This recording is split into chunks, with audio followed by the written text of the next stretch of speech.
The land stretched out in every direction, sunburned and dry, the color of ash and bone. Here, at the edge of the New Mexico desert, lived Thomas Grady, if you could call it living. Folks in town still remembered him from 2 decades back. A tall, quiet man with a sharp jaw, arms like carved wood, and a way of carrying himself that made men listen when he finally spoke. But those days were gone. Now, he was a ghost in boots, roaming a ranch that seemed to grieve with him. The Grady Ranch had once been full of life, his wife, Maria, with her singing voice that made the cattle settle, his son, Caleb, who rode bareback by the age of 5, and the infant daughter who never made it past her first spring. A fire took it all. It started in the barn, they said, a lantern knocked over by a spooked horse. But Thomas never believed that. Deep down, he always suspected it was no accident. He just never had proof for the strength to go looking for it. After the fire, Thomas shut down. The neighbors brought food for a while, but he never answered the door. The church sent a preacher. He left with dust on his Bible. Over time, people stopped coming. Even the sheriff, who once rode out to check on him every few months, gave up. The ranch was left to time and wind, and Thomas let it be. He worked the land with mechanical routine, fencing, planting, mending, feeding actions without meaning. Just something to do between sunup and sunset. The house itself remained mostly untouched since that night. The rocking chair Maria once favored still sat beside the window, facing east. Her shawl, singed but intact, hung over the banister. Caleb's wooden horse remained on the mantel, and the tiny shoes of the baby girl, still covered in soot, were kept in a box that Thomas buried in the base of an old cottonwood tree. He never marked it. He didn't need to. There was something different about a man who had buried too much. His back curved lower. His voice grew quieter, as if too loud a word might stir the ghosts. Thomas became a man of whispers and gestures, not just out of grief but out of reverence for what was lost and for what never had a chance to grow. His life was shaped by silence, and in that silence, the wind carried reminders he couldn't forget. What kept him going was unclear, even to him. Perhaps it was guilt, or habit, or maybe some promise he'd once made to himself to endure, if nothing else. The cattle dwindled over time, the garden shriveled, and still he stayed. Maybe he feared leaving would make the loss permanent, as if abandoning the ranch would erase the last traces of his family, and so, he remained, a lone figure crossing the dusty yard each morning with a pail of water and a 1,000-yard stare. Thomas didn't keep a calendar anymore. He counted time by seasons, by the way the light shifted on the hills, by the blooming of the ocotillo in spring and the hard frost that made the pump seize in winter. Years passed like wind-blown sand. He stopped talking to people, but not to the land. Sometimes he'd speak aloud, when no one was there. Short things like "easy now" to a spooked horse, or "that'll do" to a mended gate. But most days he spoke to no one at all. What the townsfolk didn't know, what he'd never told a soul, was that Thomas had once served in the territorial cavalry. He'd ridden hard during the Apache wars, had seen things that carved scars, deeper than bullets ever could. He wasn't proud of those years. He carried them like rusted iron, chained to his spine. And perhaps that was the real reason he stayed out there, in the wild, far from people and questions and mirrors. He never imagined that fate would bring him back into contact with that past, especially not through something as small and tragic as a body in the dust.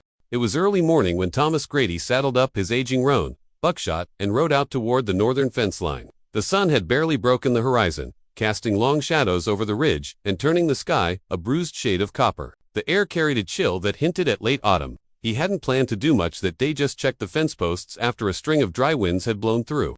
That kind of wind was bad for wood, especially where the land sloped into the canyon. Things snapped when no one was looking. He rode slow, letting Buckshot take his time over the uneven ground, his boots covered in dust before the sun was fully up. The sound of the saddle creaking was the only noise around, besides the occasional rustle of a lizard darting beneath sagebrush. That silence so constant, it felt like part of the soil was broken when Thomas caught sight of something strange, off to his left. At first, he thought it was a deer carcass. There was a stillness to it, half covered in brush and lying awkwardly near a scatter of rocks, but something about the shape stopped him cold. He nudged Buckshot forward a few more paces, then climbed down slowly, warily. The desert had taught him to approach the unknown with care. He stepped around the brush and crouched down. It was a boy, no older than 18, though it was hard to tell through the dust and dried blood. The young Apache's chest was still, eyes closed, mouth open slightly like he had been trying to say something when he died. His hair was tangled, matted with blood at the temples. His hands were curled, one still gripping a broken piece of leather cord. He wore no shirt, just rough-eyed trousers and torn moccasins. His body was crumpled awkwardly, as though he'd been thrown from a horse or dragged. No horse tracks nearby. No footprints, either. Just the marks of something or someone trying to leave him behind. Thomas stared for a long time. Memories clawed at the edge of his mind. Faces of boys like this, screaming in smoke and fire. bleeding in mountain passes. He could almost hear them shouts in 2 languages, gunfire echoing off canyon walls. He hadn't thought of those days in years, but this boy had summoned them with terrible clarity. He wasn't ready for the weight of it, and yet, he didn't look away. Most would have left the body. Some would have reported it to the sheriff. A few might have muttered a prayer and ridden on, but Thomas just stood, staring, feeling something heavy and old rising in his chest, something unspoken, unfinished. After a few minutes, he unhooked the shovel from his saddle. Then, without a word, he set it aside. He dropped to his knees and began to dig with his bare hands. The ground was hard dry, crusted with stone and thorn, but he didn't stop. He dug until his fingernails tore and blood slicked his palms. The sun rose higher, and sweat soaked through his shirt. He ignored the ache in his shoulders and the trembling in his arms. Each handful of earth felt like a confession, like a penance long overdue. It wasn't about honor, it wasn't about pity. It was about something deeper. Maybe it was for the boy. Maybe it was for the ones Thomas couldn't bury. Maybe, just maybe, it was for himself. Hours passed before the grave was done. He laid the body in the earth with quiet reverence. He didn't know the young man's name or what battle had brought him here, but he placed a flat stone over the chest, whispered a single word, peace, and covered him slowly, gently, like a father tucking a child into bed. When it was over, he sat back on his heels, hands muddy and raw, breath shallow. Above him, the sky remained cloudless. The wind had stopped entirely. It was as if the land had held its breath while he worked. Thomas looked out over the canyon. He didn't know why the boy had come here. He didn't know who had chased him or why he'd been abandoned, but something told him this wasn't over. You didn't bury the past in desert soil and expect it to stay buried. And somewhere in his gut, he felt it. This grave had stirred something, and something would come in return. When the final clumps of soil were packed and the mound of the grave rose like a quiet hill against the horizon, Thomas Grady did not rise right away. He stayed kneeling there in the dust, his knees sunk into the dry earth, his breath ragged and shallow, the heat licking at the back of his neck. He looked at his hands, scratched, bleeding, caked with dirt, and for the first time in years, he felt something alive in his chest. Not grief, not sorrow, not even peace, just presence. As if for the first time in 2 decades, he had returned to his own body. The young Apache had been buried with nothing. No tools, no trinkets, not even a name. But Thomas had made sure the grave was neat and careful. He had placed a flat, round stone over the heart and another smaller one at the head. Then he gathered a few dried sprigs of sage and laid them at the foot, where grass might have grown in gentler lands. It wasn't much, but it was honest. He didn't speak during the burial. Not once, not even when his knees gave out and he had to lower himself flat on the ground to catch his breath. Words felt too small, too cheap. And besides, Thomas hadn't prayed in years. The last time he tried, it was with a Bible in one hand and his wife's scorched shawl in the other, kneeling before 3 wooden crosses he'd carved himself. The words didn't come then, and they didn't come now. So he gave the boy the same kind of silence he had been living in, a quiet that stretched deeper than language. Still, the act meant something, more than he understood in the moment. Thomas remembered the last grave he'd dug with his bare hands. It had been his daughter's, under the scorched cottonwood after the fire. When the preacher and undertaker both refused to come out so far, he had buried her alone, in a storm, her body wrapped in the only blanket left, untouched by flame. He never marked that grave either. Some things, he thought, weren't meant for remembering in stone. They lived in you whether you wanted them to or not. And now, this boy, a stranger, a warrior, probably someone who had been taught to fear, or even hate, men like Thomas. And yet, here he was, given a proper resting place by the hands of an old cavalry minceman, who'd once chased his people across mountains and rivers without question. Time had turned that soldier into a rancher, and that rancher into a man. Alone with regrets too heavy to speak, Thomas sat with the grave long after it was finished. Buzzards circled overhead but did not land. A jackrabbit darted from a bush but froze when it saw him. The wind, usually restless this time of year, had gone still. There was something sacred about the moment. Not religious, exactly, but sacred. All the same, eventually, the sun dipped lower, throwing the desert in gold and shadows. Thomas stood up slowly, his back aching, his hands shaking slightly as he brushed the dust off his jeans. He picked up his shovel, strapped it back to the saddle, and looked one last time at the grave. He didn't expect thanks. He didn't need it. The boy was gone, beyond pain and beyond fear. All that mattered now was that someone had seen him. Someone had honored him. It had taken most of the day, and he was hungry. But Thomas didn't head straight back to the ranch. Instead, he rode a wide circle around the canyon, scanning the ridges, the arroyos, the trails worn by centuries of footsteps. He looked for signs, hoofprints, boot tracks, blood trails, anything, but the desert kept its secrets. By the time he returned home, dusk had settled. He didn't light a lamp. He just sat on the porch, his shovel leaned beside him. The dust still thick in his nails. The silence of the land seemed different somehow, not heavier, just watching. He had done what few would, not because he was noble, but because he knew what it meant to leave someone you love unburied. He had once sworn never to touch a grave again. But this boy had changed that thought, and something deep inside Thomas, some old quiet place knew, this wasn't the end of it. 3 days passed, after the burial. Each day arrived, with its familiar emptiness. The sort of hollow rhythm Thomas Grady had grown used to wake before the sun, tend to the few cattle that remained, sip black coffee in silence, mend what needed mending. The nights came fast this time of year, and the wind had picked up again, whispering through broken barn slats and howling against the windows like a mourning woman. But despite the weather, and the fatigue, and the old grief always hanging in the corners of his mind, something about the air had changed. It began with small things. On the second morning, he noticed the horses restless in the pen, snorting and pacing as if they sensed something nearby. Buckshot, his old roan, kept turning toward the hills north of the ranch, ears flicking back and forth like he was listening for a voice that Thomas couldn't hear. Then the dog's 2 half-blind shepherds, that never barked at anything anymore, began whining at the door near dusk. Not growling, just whining, like they were warning him of something they couldn't explain. By the third night, Thomas was sleeping with his boots on. Not because he was afraid, exactly, he didn't have fear left in him. But he'd lived through war, and fire, and desert raids, and he knew what it felt like when someone was watching. It wasn't the prickling of nerves. It was a stillness, a pressure in the wind, a hush in the land that meant someone had eyes on you, even if you couldn't see them. So when he stepped out of the house that morning, just before dawn, with the sky still that soft bruised lavender, he wasn't entirely surprised to see the figures standing at the edge of his fence line. They were silent, unmoving, and cloaked in the dim haze of morning light. 8 of them, tall, broad-shouldered riders mounted on horses that stood just as still as their riders. Their silhouettes were clear against the horizon, like shadows cast in stone. And though they made no sound, Thomas could feel their presence like a thunderstorm. On the skin, he didn't reach for a rifle, didn't raise a hand or call out. He simply stepped off the porch and walked toward the fence, boots crunching across brittle grass and sand. He stopped 20 feet from the edge of his property, just far enough for respect, just close enough to show he wasn't afraid. The one in the center dismounted first. He was older, his long black hair streaked with silver, face marked with the wisdom of decades and the weight of loss. His eyes met Thomas's without flinching. There was no hostility in his expression, but there was no welcome either, just calm observation, the kind you'd expect from a man who had buried too many brothers. The others remained mounted, forming a silent wall behind their elder.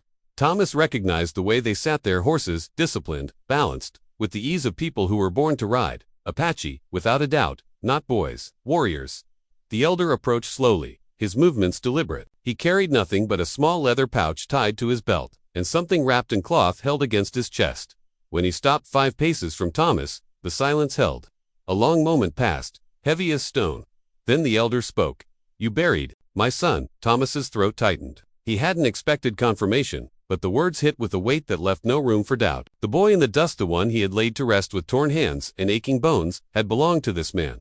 "I did it," Thomas replied quietly. The elder nodded once, neither approving nor condemning, just acknowledging. He studied Thomas for a moment more, then reached into the pouch at his waist and pulled out a small bundle. He unfolded the cloth to reveal a single item, weathered, wooden, and familiar in a way that made Thomas's knees almost buckle. It was Caleb's toy horse, the same one Thomas had carved 20 years ago, the one he had buried beside his son's tiny grave after the fire, the one he thought had burned with the rest of his past. He stared at it, unable to speak. "We found this," the elder said softly, "at the foot of a cottonwood, a long time ago. We kept it until the right moment." Thomas reached out, his hand trembling. When he touched the toy, it was like touching memory itself, solid, worn smooth by time, but unmistakably his. The Apache had not come to threaten. They had come to return something lost. Not just the toy, but something else. Something older than grief, older than war. A kind of recognition.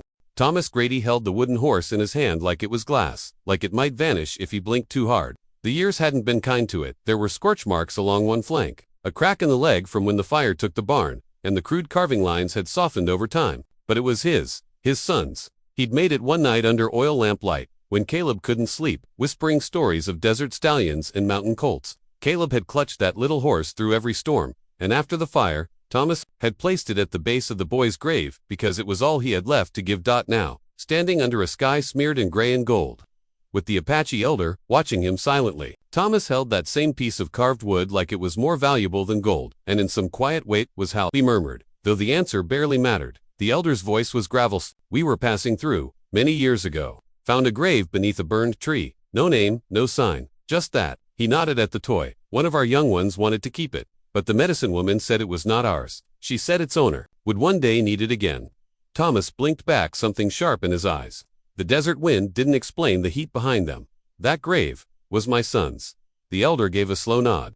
We knew. Even then, a father's grief leaves marks the land can feel. No more words were spoken for several minutes. There didn't need to be. The desert didn't rush truth. Thomas stood in the brittle dawn air, clutching the toy that had once been his boy's joy, and felt the weight of decades begin to shift inside his chest.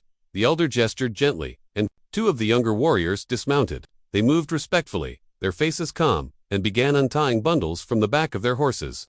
Thomas watched, uncertain, as they carried the bundles toward him and laid them just behind the elder. Wrapped in wool and hide were several items, some food, a heavy woven blanket, and a knife with a bone handle etched in symbols Thomas couldn't read but somehow understood.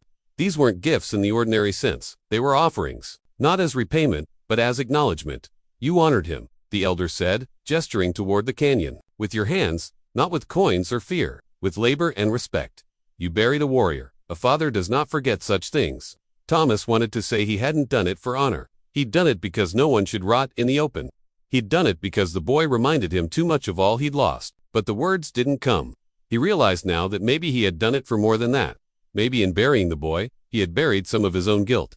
Maybe he'd offered what no one else could ever give, his son, a final gesture of love. Echoed across time through the body of a stranger. He looked up, eyes meeting the elder's again. There was no tension, no accusations, just two men who had lost too much and lived too long in silence. I never thought, Thomas began, then faltered. The elder offered a hint of a smile, not of happiness, but of shared sorrow. The land remembers, even when men forget. Thomas glanced at the knife, at the blanket, at the bundles now resting at his feet. He didn't move to take them, not out of pride, but out of reverence. It was not every day a man was seen, truly seen, not as a soldier, not as a rancher, not even as a white man or an enemy, but as a father, a man of grief, a man of quiet dignity. One of the younger riders stepped forward and extended a hand, not in greeting but in respect. Thomas took it. The young man nodded once, then returned to his horse. That single gesture unraveled something old and hard in Thomas's chest. It was, in its own way, more powerful than any words or prayers. The wind stirred again, lifting dust into a slow spiral. The Apache mounted their horses one by one. Only the elder remained on foot. He took a single step closer and laid his hand over Thomas's heart just for a moment. Then he turned, mounted, and with a gentle signal, the riders turned south. They did not speak as they left, and Thomas did not call after them. But something had been returned. Not just a toy, not just memory, but the beginning of forgiveness. After the riders vanished over the southern ridge, Thomas Grady stood in the dust for a long while. The toy horse still nestled in his palm like a heartbeat from another lifetime. He didn't move. Couldn't. The wind tugged at his coat, and the rising sun began its slow burn across the dry plains, casting long shadows across the forgotten ranch. But he stayed rooted, like an old cottonwood stump after a flood-weathered, broken but not yet gone. He turned finally, after what felt like hours, and walked back toward the house. Each step felt heavier than the last, like he was dragging 20 years behind him. 20 years of silence. 20 years of unanswered questions. 20 years of watching the front gate, hoping absurdly, desperately, that someone would return what had been taken from him, but no one had come. Not the cavalry, not the neighbors, not even the Lord, whose name he had shouted until his voice cracked in the smoke of the fire that ended his life as he knew it. He stepped onto the porch and sat slowly on the old bench, placing the toy horse on the table beside him. Then he reached for the blanket the riders had given him. It was thick, woven with patterns he didn't understand, dark reds, earth browns, black like the outline of mountains, and white like the sky before rain. He ran his hand across it, feeling the firmness of the fibers, the care woven into every inch. It wasn't just a gift. It was a message. You were seen, you were heard, you were remembered. Thomas leaned back, closing his eyes. The house behind him creaked in the wind, and somewhere beyond the barn, a hawk shrieked over the cliffs. But inside him, a new quiet had begun to settle, not the hollow quiet of grief, but something slower, older, almost sacred. For the first time in decades, he let the memories come. He saw her again, Margaret, her auburn hair braided down her back, her voice singing to Caleb as she hung laundry on the line. He remembered her laugh echoing through the kitchen, her hands always smelling of flour and rosemary, and then Caleb, his boy, 6 years old, wild as the wind, always with that wooden horse clutched in one hand, chasing lizards, riding the fences like he owned the world. Thomas had once been someone, a husband, a father, a man who carved toys out of kindness and built fences with care. He had never wanted a war, but it came for him anyway, like fire in the brush, fast, merciless. And without warning, the Apaches hadn't burned his house. That had been men wearing blue, in the heat of vengeance and misunderstanding, a mistaken raid, a signal misread, a punishment carried out in smoke and flame before Thomas returned from a 2-day ride for medicine. He remembered galloping back, heart pounding, only to find scorched earth and silence. 3 graves, no justice, no apology. He had buried them alone. Now, 2 decades later, it was an Apache father who had returned to him not with anger, not with blame, but with a lost heirloom and a recognition no white man had offered in all these years. That was what struck him the hardest. It wasn't just the return of the toy horse, it was the acknowledgement, the unspoken message. We know what you lost, we lost too. You honored one of ours, so we honor one of yours. Thomas rose slowly and went inside for the first time in hours. The walls of the house felt less like a tomb now. He set the wooden horse on the mantel above the cold fireplace, beside a cracked photograph of Margaret holding Caleb, both smiling, unaware of the future. Then he placed the blanket on the chair where he always sat, smoothing it gently with reverent hands. He lit a fire, just a small one. Then he did something he hadn't done in 20 years. He cooked not just beans from a can, but real food: salt pork, bread, dried corn from last fall's harvest. He made enough for 2, then 3, as if his hands remembered what it was like to feed others. As if the smell of food might call the past to sit with him one last time. And when he sat down, he looked at the second plate. He didn't cry, he didn't pray, but he whispered, "You can rest now, son. I think we're not alone anymore." Outside, the wind shifted. It was no longer mournful, it was listening. The days that followed were unlike any Thomas Grady had known in decades. The ranch still stood quiet, and the wind still blew, as it always had, dry, restless, and without apology, but something beneath the soil had shifted. There was a stillness inside him now, not numbness, not despair, but a kind of balance he hadn't believed possible. As if by returning that carved horse, the Apache had rethreaded a torn seam in the world, one that had been open and bleeding for far too long. Found himself walking farther each morning, past the barn, through the dying orchard, and beyond the fence line where the land opened into wild country. He didn't speak much, but he noticed things more. How the dust swirled differently now, how birds had returned to the trees. Even the cattle seemed to move with more ease, less skittish under his hand. But one morning, exactly a week after the Apache riders had come, he spotted something that froze him in place. Smoke, a thin, gray column rising from the canyon's edge. Not the angry black smoke of gunpowder or barn fire, but the soft kind campfire smoke, curling into the air like a ribbon. It hadn't been there the day before. Thomas narrowed his eyes and stood silently for a moment, boots planted in sand, heart pounding slower than it used to. Then, without urgency, he walked back to the house, saddled Buckshot, and rode out. He didn't know what he expected to find, but he knew he had to go. It took him half the day to reach the base of the canyon. The air grew cooler there, and the wind turned sharp, whistling between the rocks. As he dismounted, the smell of burning sage reached his nose, a scent he hadn't known, he remembered. And then he heard the soft chant, low, rhythmic male voices, steady, mournful. He rounded the bend and saw them. 6 Apache men in a small clearing, kneeling around a fire. Beside them, a ring of stones encircled the freshly disturbed earth. It was the grave he had dug with his bare hands. But now, it had changed. Painted stones surrounded the mound. A single feather had been placed, upright in the center. A staff leaned against a nearby rock, etched with markings that glowed faintly with ochre paint. And at the foot of the grave sat a small bowl filled with water, reflecting the sky. One of the men looked up. It was not the elder from before, but younger, maybe the son of the elder, or perhaps a nephew. His face bore a similar shape.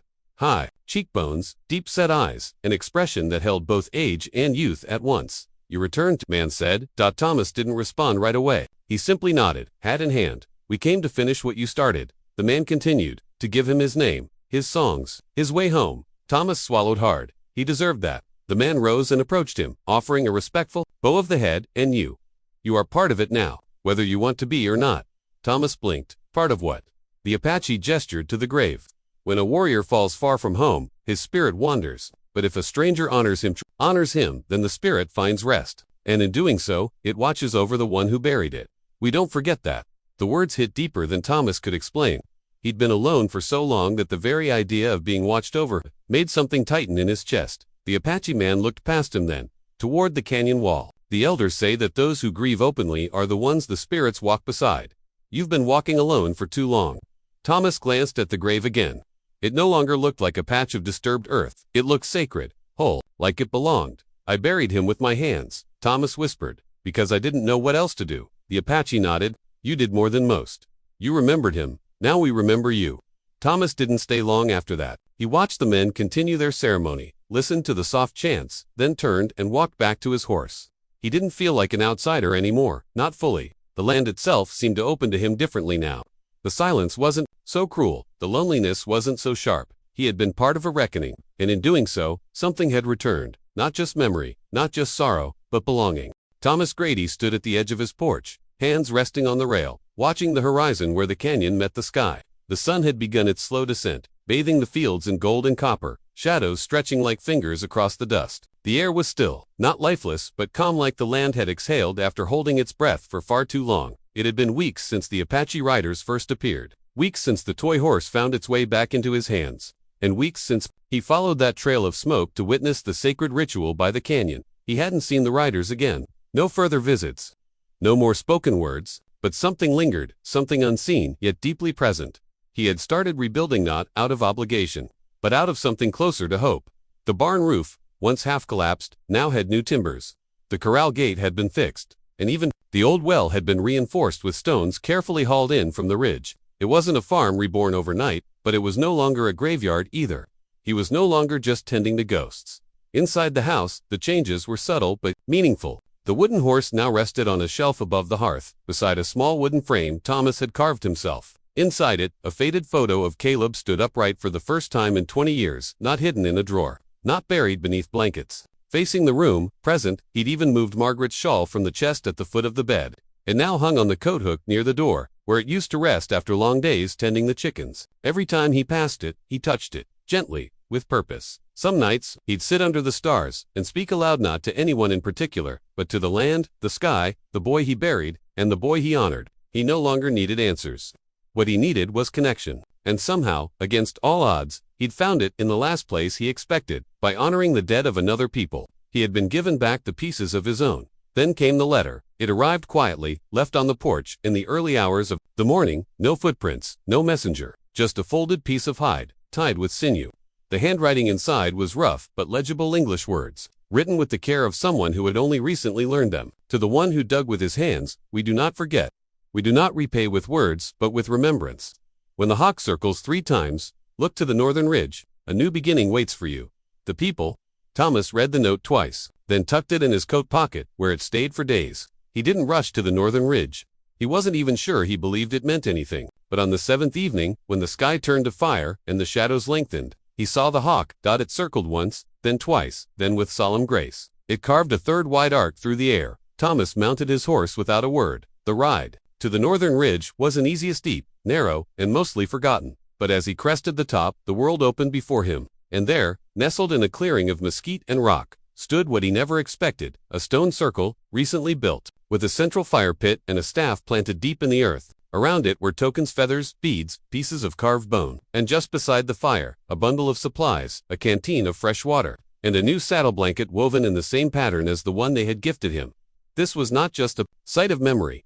It was a place of invitation. The Apache had left no names, no trail to follow, only signs, only symbols. But Thomas understood. This wasn't the end of a story. It was the beginning of a new one. He knelt by the fire pit, placed a stone of his own, and whispered a name, Caleb. Then he whispered another he didn't know. The name of the Apache boy whose body he had buried with his own 2 hands. And in that moment, he no longer felt alone. He was not just the man who had lost everything. He was the man who chose to remember. And in remembering, he was remembered.